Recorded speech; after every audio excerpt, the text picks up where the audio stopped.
Meus queridos irmãos, chegamos então ao 5º domingo da Quaresma. Bonito itinerário catequético proposto pelo ano A, o ano de Mateus, onde nós, no primeiro domingo da Quaresma, meditávamos nas tentações do deserto de Jesus. Naquele dia, então, quando nós participamos da Santa Missa, a liturgia nos propunha o mistério de entrarmos nesse período dos 40 dias junto com Jesus e aprender de Jesus o modo que nós deveríamos seguir para que assim pudéssemos vencer as nossas próprias limitações, os nossos próprios pecados. Em seguida, no segundo domingo da Quaresma, nós subimos o Monte da Transfiguração com o Senhor.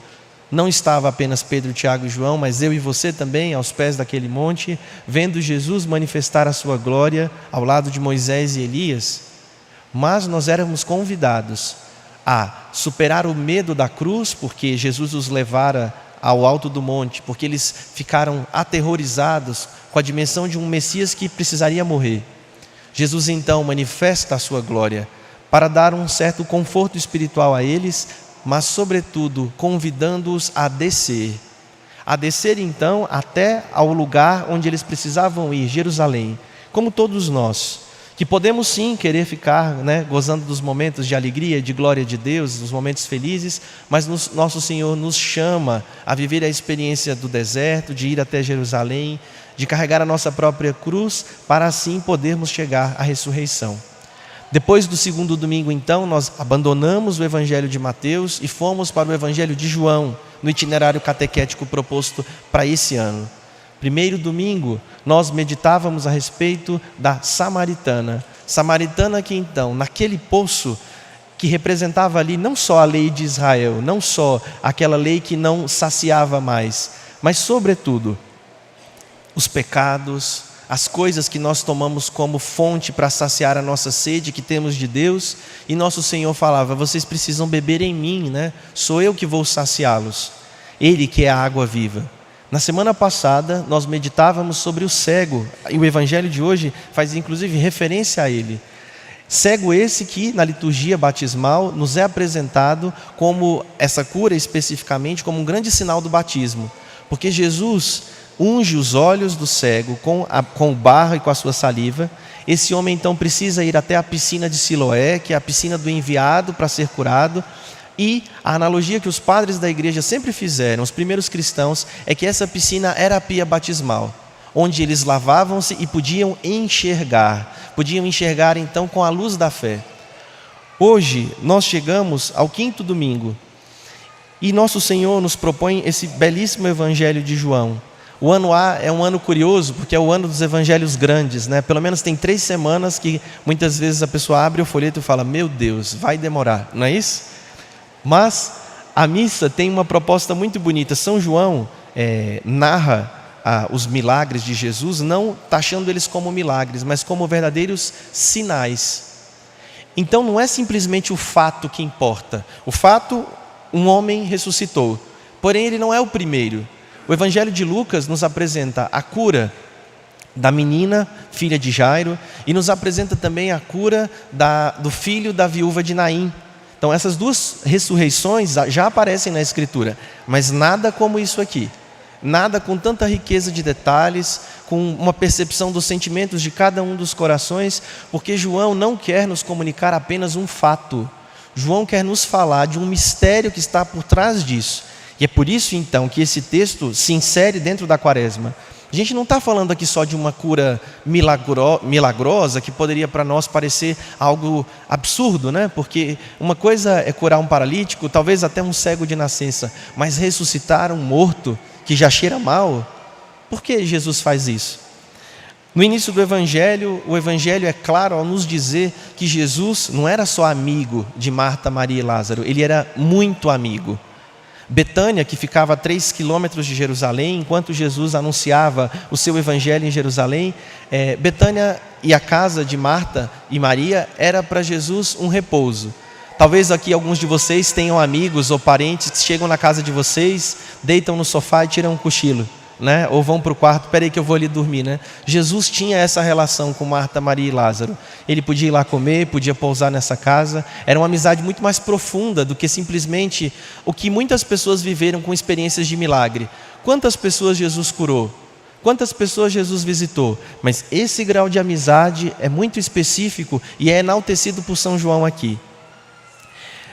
Marta e Maria, essas duas figuras que no Evangelho sempre nos são apresentadas, a gente até lembra, né? Marta, a mulher do trabalho, a mulher do serviço, a mulher ativa, a mulher da ação, né? E Maria, a mulher da contemplação.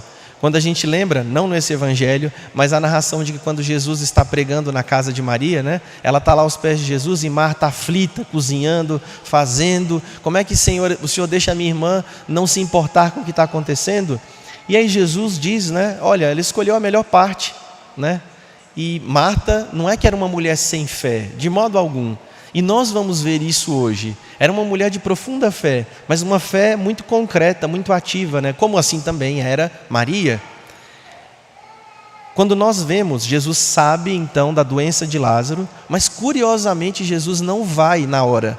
Porque se ele pode curar ele daquela doença, como ele fez com tantas pessoas, ele fica ainda mais 2 dias, né? Parece que Jesus quer que Lázaro morra.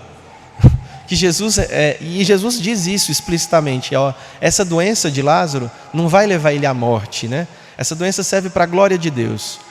E aí ele vai dizer, olha, a gente precisa voltar para Jerusalém, e os discípulos começam a ficar com medo.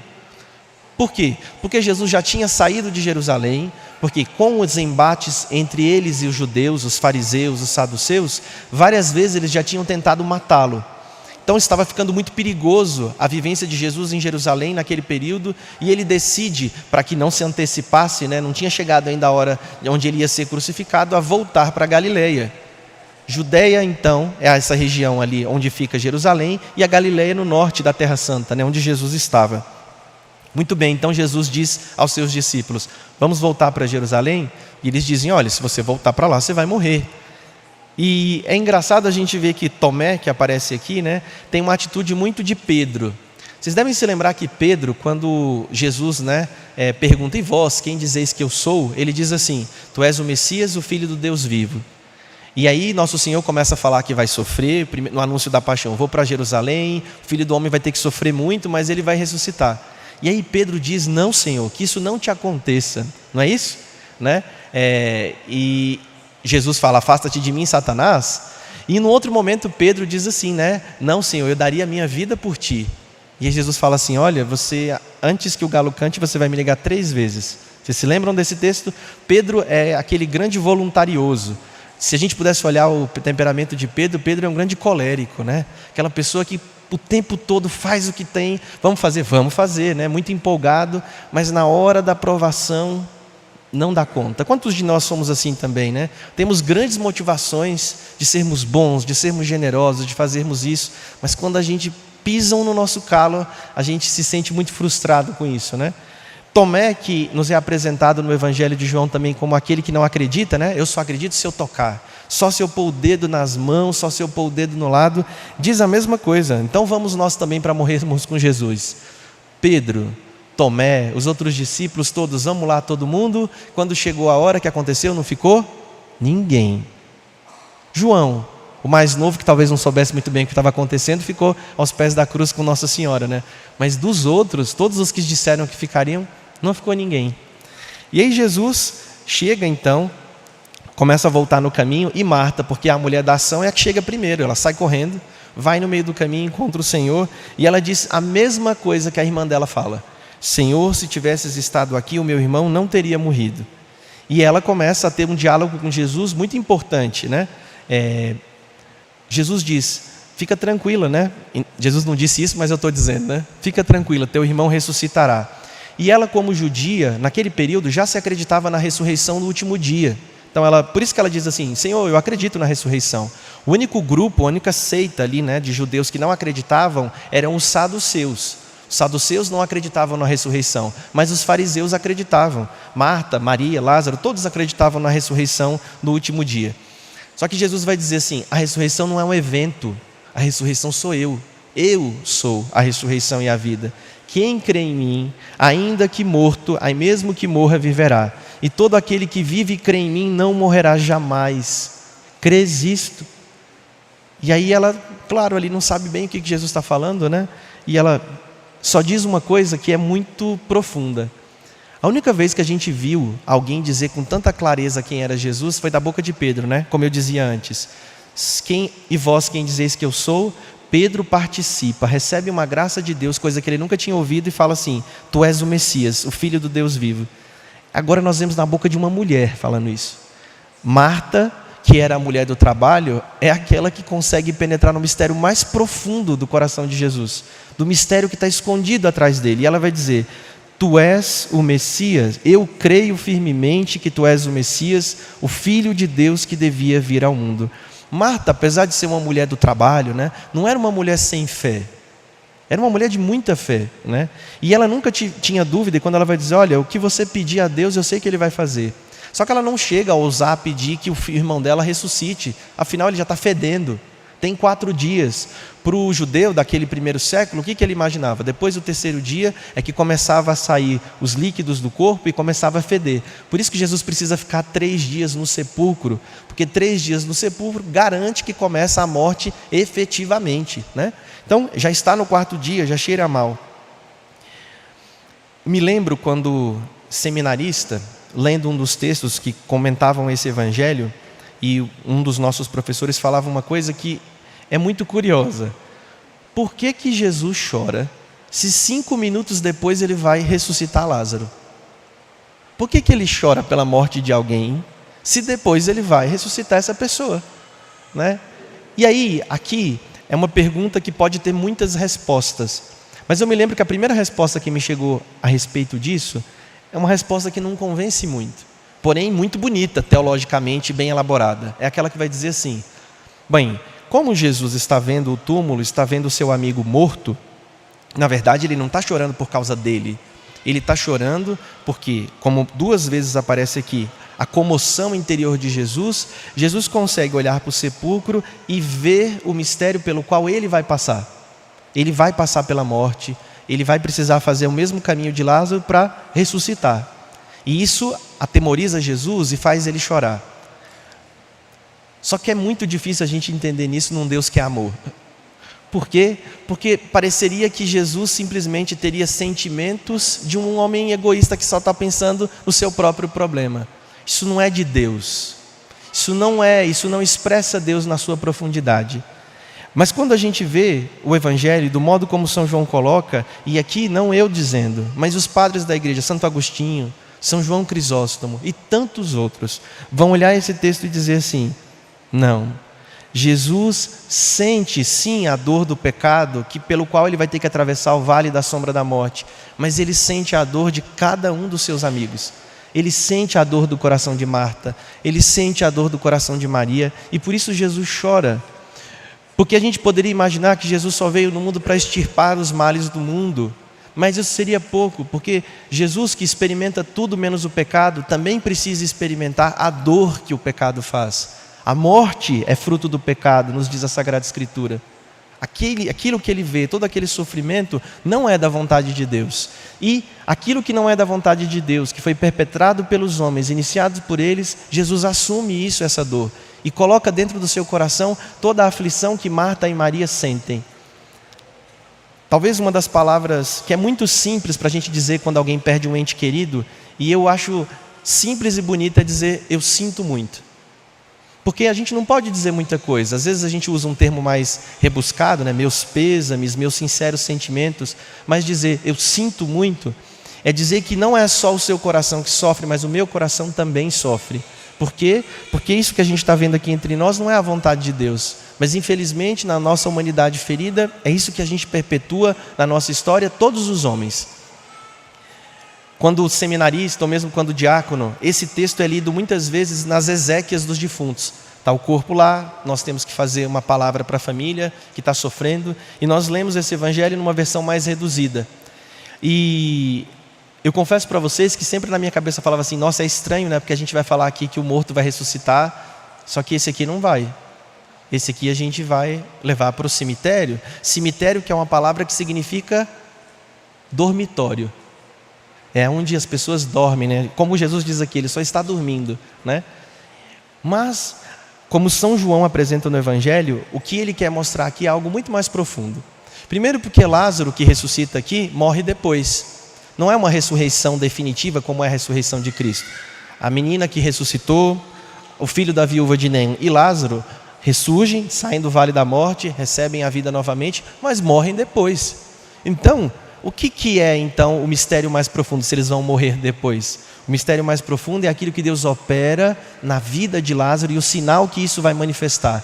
E por isso que nessa caminhada batismal que nós fazemos no ano A, o ano de Mateus, né, esse ano itinerário da Quaresma, vai nos remeter esse texto mais uma vez à dimensão do batismo. Por quê? Porque nós podemos dizer assim que na nossa vida nós passamos por 2 nascimentos e 2 mortes. O primeiro nascimento que você tem é o nascimento natural, o dia que você celebra o seu aniversário, o dia que seus pais, né, tiveram a graça de te receber. E o seu segundo nascimento acontece no dia do seu batismo, que você nasce para uma vida nova em Cristo Jesus. Mas no dia do seu batismo, nós não celebramos só essa vida nova, nós celebramos a sua morte. Você morre nesse dia. Você morre para o pecado e para aquela vida velha que a Sagrada Escritura tanto nos afirma, que aquilo que o cego representa, aquilo que a samaritana representou, aquilo que Lázaro representa aqui hoje, nós morremos realmente. E nós ressuscitamos ali também, mas ressuscitamos aonde? Em espírito. E aí agora a gente consegue entender a segunda leitura que São Paulo vai dizer. Os que vivem segundo a carne, ou seja, os que vivem segundo o pecado, não podem agradar a Deus. Vós, batizados, não viveis segundo o pecado, mas segundo o Espírito, se realmente o Espírito de Deus mora em vós. Se alguém não tem o Espírito de Cristo, não pertence a Cristo. Mas, porém, Cristo está em vós, embora o vosso corpo esteja ferido de morte por causa do pecado. O vosso Espírito está cheio de vida graças à justiça. O que São Paulo está dizendo aqui para nós? Muito embora nós vejamos em nós, batizados, que recebemos o Espírito de Cristo que ressuscita os mortos, o mesmo Espírito que ressuscitou Lázaro, nós ainda não obtivemos de modo pleno a redenção da carne. Quando que isso vai acontecer? No dia que Marta falou. Isso vai acontecer no último dia. Mas, o que faz então nós lermos esse texto quando uma pessoa está sendo sepultada, né? Está ali sendo velada pelos seus parentes? Porque como mesmo Jesus diz, aqui não acaba aqui. Essa pessoa recebeu o Espírito de Cristo e vive para a vida eterna. E essa é a grande esperança dos cristãos. Só que a promessa de Cristo não diz respeito só à vida eterna da nossa alma. Às vezes a gente esquece isso, né? A alma tem uma vida eterna. Ok, é verdade. Mas a promessa de Cristo atinge até o seu corpo. Ele diz, este corpo ferido de morte será vivificado. E talvez este seja o último ponto da dimensão da fé cristã que nós precisamos às vezes pensar com mais profundidade. A ressurreição não é um dado adicional à nossa fé. A ressurreição é um dado essencial. Lembrem-se de São Paulo. Se Cristo não ressuscitou, vã é a nossa fé. Quem sabemos que estão ressuscitados? Nosso Senhor Jesus Cristo e pela revelação, a Santíssima Virgem Maria no céu, pela sua assunção. Os dois são os ressuscitados, nos quais em Maria, por exemplo, nós já vemos aquilo que toda a igreja é chamada a ser, de corpo e alma diante de Deus, não só alma. Por isso que quando a gente lê isso e parece que Jesus não faz grande coisa, o que nosso Senhor nos apresenta aqui é esse mistério profundo de que nós não fiquemos presos à dimensão da dor e do sofrimento, que a gente precisa atravessar o vale da sombra da morte para chegar à ressurreição. E eu termino aqui só com um ponto que é muito profundo. Jesus chora. É o menor versículo do Evangelho de João. No século XVI, os biblistas e os exegetas foram dividindo a Sagrada Escritura em capítulos e versículos, como para nós hoje é muito comum. Mas eles fizeram questão de dividir o Evangelho de João nesse trecho com 2 palavras, bem dizer. Jesus chorou, né? Por quê? Para que nós entendêssemos que as nossas dores são as dores de Cristo. Nosso Senhor não está alheio ao teu sofrimento. Às vezes a gente parece, Deus me abandonou, aquilo outro. Não só não abandonou, como Ele está presente. Se a gente olha a vida dos santos, Santa Faustina, que está escondida ali de roxo, São João Paulo II, todos eles passaram por experiências de sofrimento. São João Paulo II pelo Parkinson, E aí ele escreve um documento belíssimo chamado Salvifici Doloris, que é o sentido do sofrimento humano, né? Santa Faustina, que provavelmente morreu de tuberculose, Santa Teresinha, e todas essas pessoas queriam a todo custo amar Jesus de todo o seu coração. Porque esse gesto de Jesus que ama essa família, que são seus amigos e que ele sofre com eles, não simplesmente porque ele vê o fruto do pecado e aquilo que ele vai ter que passar, mas porque ele sente a dor dessas pessoas, a gente também precisa talvez fazer um esforço de pensar assim, o quanto de nós consolamos o coração de Jesus, que sofre ainda tanto na vida de tantas e tantas pessoas, nesse mundo ainda ferido e tantas vezes oprimido por tantas estruturas de pecado, em pessoas, em lugares. Todos esses santos que, muito embora estivessem na dor e no sofrimento, só queriam consolar Jesus. Quando ninguém te ama, Jesus, quando o Senhor diz do alto da cruz, tenho sede, eu quero estar do seu lado, dizer assim, eu não tenho ninguém aqui, Senhor, mas eu quero estar aqui. E aí a gente começa a entender grandes devoções que a igreja apresenta. Comunhão reparadora, devoção ao Sagrado Coração de Jesus, oração pessoal. Por quê? Porque nós, como filhos, somos chamados, filhos de Deus, somos chamados a não ter simplesmente uma relação de quem, oi Jesus, tudo bem? Tchau. Ou me cura disso, me cura daquilo. Jesus quer ser o amigo ao ponto de ir para a sua casa, que é o teu coração, e descansar de vez em quando lá. Me dá 10 minutos aqui no seu coração? Eu preciso tirar um cochilo porque eu estou cansado. Será que a gente consegue fazer isso na nossa vida de modo concreto? De deixar Deus ter repouso na nossa casa? De Deus fazer isso ao ponto de que nosso Senhor e o nosso coração, a gente até se confunda um pouco de quem são os sentimentos. Não são só os meus, são os sentimentos de Jesus na minha vida. Quem vive essa experiência passa, como todos nós, pelo vale da sombra da morte, do sofrimento. Mas passa de um jeito muito diferente. Muito diferente porque a gente tem o testemunho de homens, mulheres, e eu tenho certeza que muitos de vocês que viveram ou vivem essa experiência, mas acompanhados com o nosso Senhor Jesus, que tantas e tantas vezes choram as suas dores, que choram as suas dores, choram os seus sofrimentos. Que esse Evangelho, que nos dá uma grande esperança de que nós entendamos, e é o que Jesus quer, e a liturgia nos apresenta, que nós não fiquemos presos nisso. Jesus veio nos redimir de todos os males da humanidade, né? E Ele promete isso a todos nós, a ressurreição no último dia. Mas sobretudo aquilo que fere o homem e que deixa ele oprimido e a sua alma distante de Deus é o pecado. Por isso esse texto está na Quaresma. Esse afastamento de Deus que o pecado faz conosco é muito duro, né? E não permite que nós sejamos essa casa para que Deus habite, esse lugar onde Jesus possa repousar e encontrar sempre descanso. Que então nesse domingo, meus irmãos e irmãs, peçamos a intercessão desses 3 santos, Santa Marta, Santa Maria e São Lázaro, que nós celebramos agora num único dia na liturgia, para que eles nos ensinem a amar Jesus de um modo especial. Que a gente não seja só conhecido de Jesus e fale, oi, tudo bem, como vai? Mas Jesus tenha um lugar especialíssimo na nossa casa, de modo que a gente possa conversar com Ele com toda a abertura do nosso coração, rasgando a nossa vida, porque Ele é nosso amigo. Porque Ele sente as nossas dores e porque Ele deseja participar da nossa vida, não como um intruso, não como um hóspede, né? Mas como um membro mesmo, assim, um amigo querido e amado que Ele é de nós. Assim seja. Creio em Deus Pai.